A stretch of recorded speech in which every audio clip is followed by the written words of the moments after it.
Today I thought we'd have a look at some of the more unusual species and clonal forms of Styrax, just to give you an indication of how plant breeding is moving forward and how new plant introductions from the wild have opened up this genus and made it much more interesting. And I'm standing beside a plant with very distinctive leaves, which don't look particularly Styrax-like, and you've just got a small cluster of white flowers.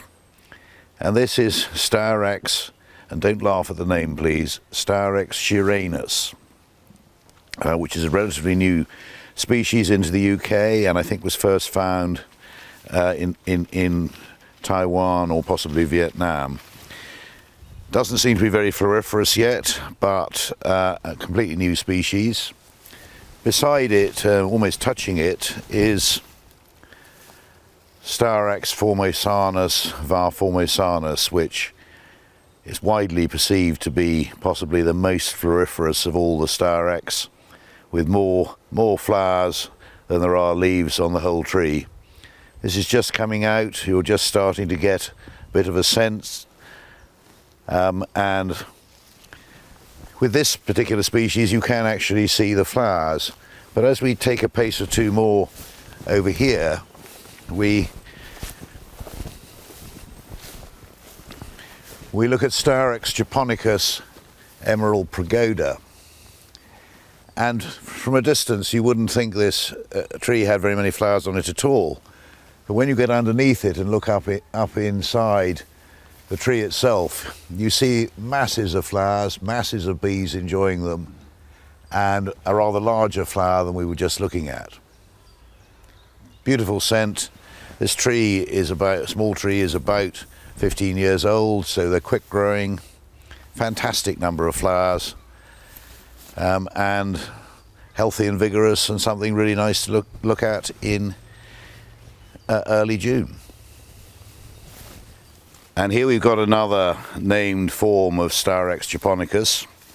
This is Styrax japonicus Wespelaar, from Belgium, the well-known arboretum there, and it has very dark leaves, almost blackish leaves, and when we look closely at the flowers we see they're beautifully pink in bud, opening more or less white, but what a nice contrast the dark leaves and these pink buds make.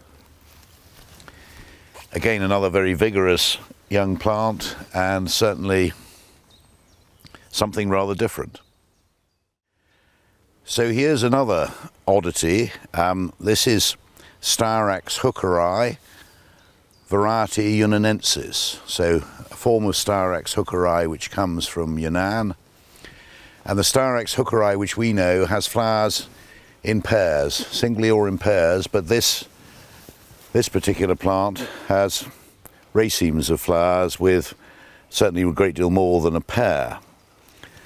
The leaf looks like Styrax hookeri as we know it, but the flower structure is a bit different. So clearly we've got a variation in the form in which Styrax hookeri can appear in from the wild, and another interesting and different species flowering away quite nicely at a very young age.